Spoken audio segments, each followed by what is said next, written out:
Olá, irmãos, graça e paz, tudo bem com vocês?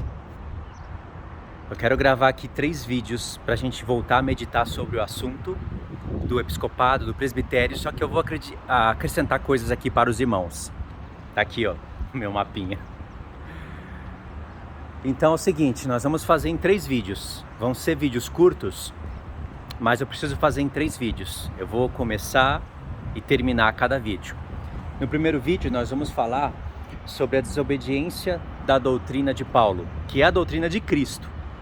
Mas nós vamos revisar os textos para vocês poderem verificar como há desobediência sobre o Evangelho de Cristo. E é desobediência descarada.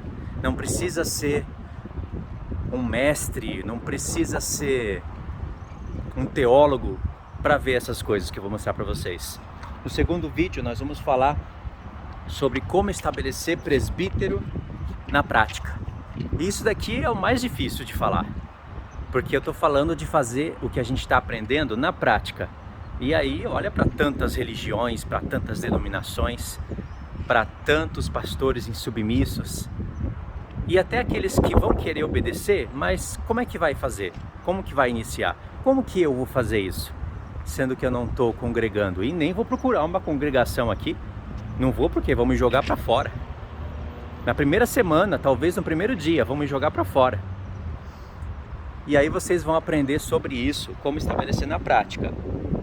E aí vai precisar de dar alguns exemplos de novo sobre a lei e a lei da exceção, que eu acredito que muitas pessoas não entendem isso. E sobre a imposição de mãos, tá bom? Então vamos falar sobre o tema desse vídeo aqui, que vai ser sobre a desobediência do que Paulo ordenou para as igrejas. Eu tô com um texto aqui e eu vou procurar ler eles para vocês. Tomara que o vento não me atrapalhe tanto. Diz assim, deixa eu procurar aqui. Primeiro, vamos ver sobre o texto sobre o que Paulo recomenda para Timóteo, logo no capítulo 1. Timóteo do 1 ao 7, versos 18 e 19. Diz assim: Paulo, apóstolo de Cristo Jesus, pelo mandato de Deus, nosso Salvador, e de Cristo Jesus, nossa esperança, a Timóteo, verdadeiro filho na fé, graça, misericórdia e paz da parte de Deus Pai e de Cristo Jesus, nosso Senhor. Quando eu estava de viagem rumo à Macedônia, te roguei que permanecesses ainda em Éfeso, para admoestares a certas pessoas a fim de que não ensine outra doutrina. Você vê que tudo que Paulo vai falar aqui, que é para Timóteo ensinar, ele coloca no singular, como doutrina. Aí continua: nem se preocupe com fábulas e genealogias sem fim, que antes promovem discussões, que o serviço de Deus na fé. E o serviço de Deus na fé é todas as coisas que ele fala dentro da carta, que ele vai falar que é o dever que ele encarrega a Timóteo. Ora, o intuito da presente admoestação visa o amor que procede de coração puro. Não só falar que ama Jesus, é de um coração puro. E mais de quê? De boa consciência. Será que essas pessoas que desobedecem ao que está escrito e falam que ama Jesus, será que é um amor de coração puro? E tem boa consciência com o que está escrito? E de fé, sem hipocrisia. Porque tem pessoas que dizem amar Jesus, a fé delas é hipócrita, não tem boa consciência, e o amor não procede da verdade. E Paulo já está falando isso daqui logo de início, porque tinha muitas pessoas ensinando outras doutrinas. O apóstolo Paulo, irmãos, ele fala isso aqui. Deixa eu pôr aqui que o vento está me atrapalhando. Ele fala isso aqui no início da carta, e olha o que ele fala no... Peraí, vamos ver o verso 18 também. Os versos 18 e 19 são importantes, que eu acabei de falar a frase, mas não citei o texto. Este é o dever que te encarrego, ó filho Timóteo, segundo as profecias que antecipadamente fostes objeto. Combate firmado nelas o bom combate, porque muitos vão contrariar Timóteo, não somente pelo fato dele ser jovem, mas porque não vão querer obedecer o que Paulo, através de Cristo, está ordenando nas igrejas. E vocês vão ver por que eles não querem obedecer.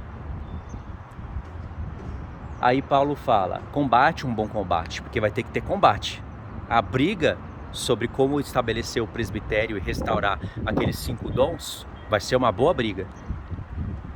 Aí Paulo acrescenta, mantendo fé e boa consciência. Porquanto alguns, tendo rejeitado a boa consciência, vieram a naufragar na fé. Agora olha como Paulo termina a carta.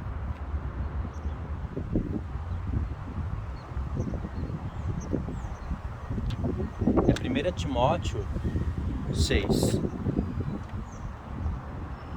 Eu errei o verso aqui, por isso que estava me atrapalhando. Diz assim, se alguém ensina outra doutrina, que está no singular, e não concorda com as sãs palavras do nosso Senhor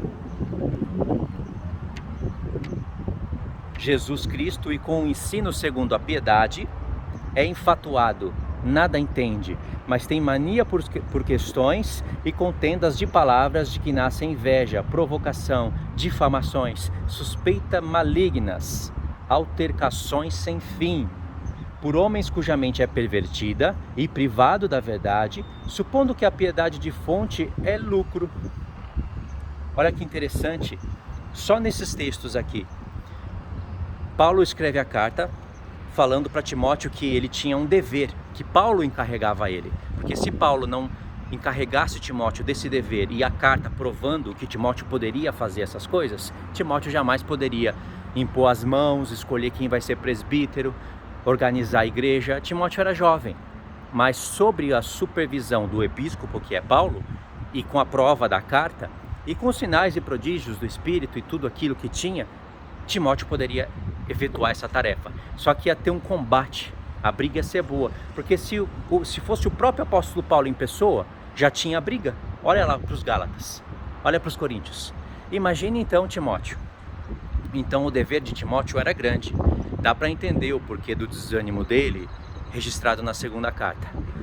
Mas ele não abandonou Paulo, todos abandonaram, Timóteo não. Parece que Lucas também não. E um ou dois outras pessoas não abandonaram. Então, irmãos, no final da carta Paulo fala que é para ensinar a doutrina, e no começo da carta e no final da carta ele sabe que tem pessoas que não vão concordar.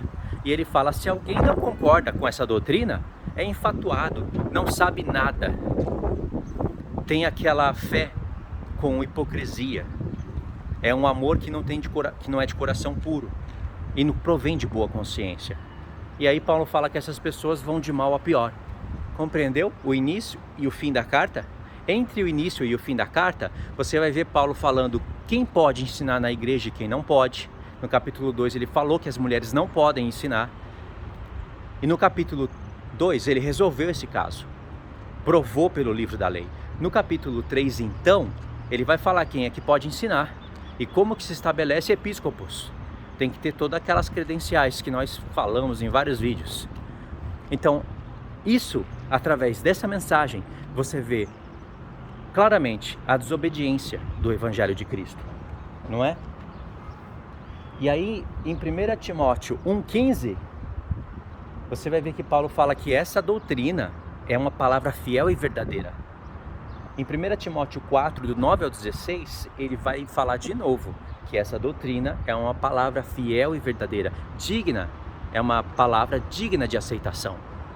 Tem que ser aceitada, sabe por quê? A gente não para meditar, porque se numa igreja tem episcopos qualificado, irrepreensível e que lidera a igreja, então certamente vai ter aqueles 5 ministérios, aqueles 5 diaconatos. Pessoas vão estar saindo das trevas e indo para a luz, como ele falou em Efésios 4, como ele fala em outros pontos, quando ele toca nesse assunto. Então essa palavra é digna de aceitação.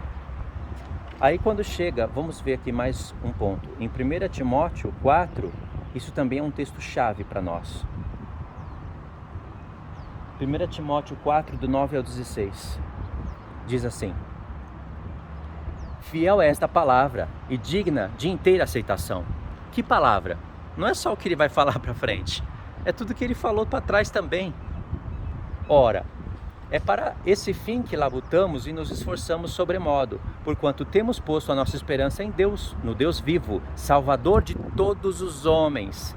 Para os homens serem salvos, precisa desse ministério da igreja. Bem ajuntado, bem vinculado por juntas e medulas. Como ele fala lá em Efésios 4, em Colossenses 2, em 1 Coríntios 12. Porque Deus, ele quer que os homens se salvem, especialmente os fiéis. Ordena e ensina estas coisas. Ninguém despreze a tua mocidade. Já ficou registrado aqui, né? Timóteo vai ter que combater um bom combate. Ninguém despreze a tua mocidade. Pelo contrário, torna-te padrão dos fiéis na palavra, no procedimento, no amor, na fé e na pureza. Até a minha chegada, porque Paulo queria ir para lá. Só que enquanto ele não pudesse ir, Timóteo iria adiantando e fazendo as coisas, e já sendo treinado para ser um bom episcopo. Até a minha chegada, aplica-te à leitura, à exortação e ao ensino, porque para ensinar primeiro tem que ler. Não te faças negligente para com o dom que há em ti, o qual te foi concedido mediante profecia, com a imposição das mãos do presbitério. Medita essas coisas. Quais? Tudo, a doutrina, a sã doutrina. Medita essas coisas e nela ser diligente. Não era só para ele ler as cartas de Paulo, era para meditar, ler também os profetas, as escrituras, e ser diligente em praticar, para que o teu progresso a todos seja manifesto. Tem cuidado de ti mesmo e da doutrina. Continua nesses deveres, porque fazendo assim, salvarás tanto a ti mesmo quanto aos teus ouvintes. Então, irmãos, fica claro aqui que isso é um mandato para a igreja. Bom, o primeiro passo para restaurar é conhecer. Sem conhecimento, sem entendimento, você vai fazer o quê? Então, primeiro tem que conhecer. Aí depois, Deus vai vendo quem vai colocar em prática e quem não vai. E a prática não é apenas chegar e começar a fazer aquilo. Todas aquelas credenciais, elas têm que estar ali evidente no líder. Senão, não tem como fazer, botar em prática. A prática não é só entender. A teoria é importante. Porque se você não tiver a teoria, você vai fazer a prática como? Você vai praticar tudo o que se faz hoje? Está errado. Então esse foi o primeiro vídeo. No próximo vídeo, nós vamos falar especificamente sobre imposição de mãos.